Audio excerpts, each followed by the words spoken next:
बीते कुछ दिनों पहले एबी स्टार न्यूज ने नागालैंड की 9 लड़कियों को एक घर में बंधक बनाए जाने के बाद आजाद करवाने की खबर से आपको रूबरू करवाया था। लेकिन आज फिर से धार्मिक आगू सुमंता दास 2 लड़कियों के पास पहुंचे। बता दें, ये लड़कियां काफी मुश्किल में थी, क्योंकि जिस होटल में ये काम करती थी उस होटल की तरफ से ना तो उन्हें सैलरी दी गई और ना ही घर का किराया और बिजली का बिल इन लड़कियों ने खुद से ही भरा है। धार्मिक आगू के मुताबिक वो जल्द ही इन दोनों लड़कियों को उनके घर भेजेंगे। आपको बता दें कि अमृतसर के मजीठा रोड पर एक घर में पहुंचे धार्मिक आगू और पुलिस को देखकर लोग हैरान हो गए कि आखिरकार उनके सामने वाले घर में ऐसा क्या हो रहा था जो उनको पता ही नहीं।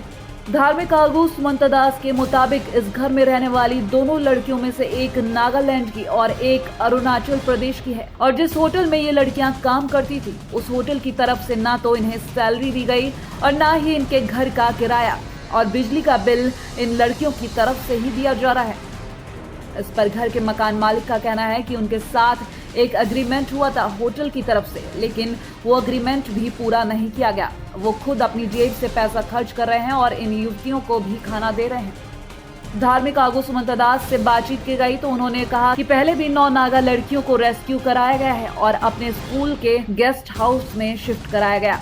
इन 2 लड़कियों को भी वहीं शिफ्ट करा लिया जाएगा और जब तक इन सब के जाने का इंतजाम नहीं हो जाता ये वहीं रहेंगी और जब सारा इंतजाम हो जाएगा तब इनको भेज दिया जाएगा, लेकिन तब तक इनकी देखरेख की जिम्मेदारी धार्मिक आगू सुमंता दास पर ही रहेगी। पुलिस ने मौके पर पहुंचकर जांच भी शुरू कर दी है। पुलिस के आला अधिकारियों के मुताबिक जो भी दोषी पाया जाएगा उसके खिलाफ सख्त कार्रवाई की जाएगी। कुछ दिन पहले 9 नागा गर्ल्स उनको रेस्क्यू किया गया था, तो अभी नागालैंड में उनको पता है इसके बारे में।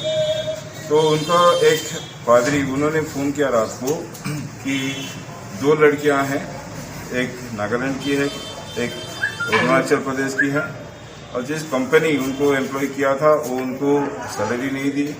मार्च की 50% दिया था, उसके बाद नहीं दिया, बाकी उनको इस घर में रखा था। तो उनको उनका रेंट नहीं दिया, इलेक्ट्रिसिटी नहीं दिया, तो बहुत परेशान है। तो आप कुछ कीजिए। तो मैं डीसी साहब को मैसेज किया था, बाकी पुलिस स्टेशन में भी हमारे स्टाफ गए। एक माया गड्ढे हम लोग का जो मैनेजर था हम लोग का कंपनी का, उसने कॉन्टेक्ट करके हम लोग यहाँ पे आया था।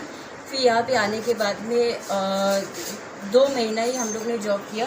कहाँ जॉब कर रही थी, क्या जॉब कर रही थी? हम लोग वहाँ पे होटल में जॉब किया था। उसके बाद हम लोग 2 महीने करने के बाद ही लॉकडाउन हो गया। लॉकडाउन होने के बाद तो फिर हम लोग ने कंपनी को बोला कि रहने के लिए, क्योंकि कंपनी क्या था जो लॉकडाउन होने के आगे ही पैसा पे नहीं किया बोला, क्योंकि लैंडलॉर्ड ने हम लोग को बताया था कि वही पे नहीं किया। लेकिन हम लोग ने रिक्वेस्ट किया क्योंकि हम लोग के पास भी पैसा नहीं था, सैलरी भी आधा दिया, इसलिए हम लोग ने बोला कि लैंडलॉर्ड को बोला कि हम लोग को थोड़ा सा हेल्प कीजिए ना, क्योंकि हम लोग तो पैसा पे नहीं कर पाएगा। इन्होंने मेरे नाल एग्रीमेंट किया सी, कोई है मेगा गर्क ਜਿਹੜੇ ਕਿ ਕੰਪਨੀ ਦੇ ਓਨਰ ਹੈਗੇ, ਉਹਨਾਂ ਨੇ ਐਗਰੀਮੈਂਟ ਕੀਤਾ ਸੀ ਕਿ ਅਸੀਂ ਹਰ ਮੰਥ 13,000 ਰੁਪਏ ਤੁਹਾਨੂੰ ਪੇ ਕਰਾਂਗੇ ਤੇ 13,000 ਰੁਪਏ ਦੀ ਸਿਕਿਉਰਿਟੀ ਹੈਗੀ ਆ ਸਾਡੇ ਕੋਲ। ਉਹ ਇਹਨਾਂ ਨੇ ਲਾਸਟ 3 ਮੰਥ ਤੋਂ ਨਾ ਹੀ ਮੈਨੂੰ ਇਹਨਾਂ ਨੇ ਕੋਈ ਪੇ ਕੀਤਾ ਵਾ ਰੈਂਟ ਤੇ ਨਾ ਹੀ ਇਹਨਾਂ ਨੇ ਮੈਨੂੰ ਕੋਈ ਬਿਜਲੀ ਦਾ ਬਿੱਲ ਲਾਸਟ 5 ਮੰਥ ਤੋਂ ਦੇ ਦਿਆ।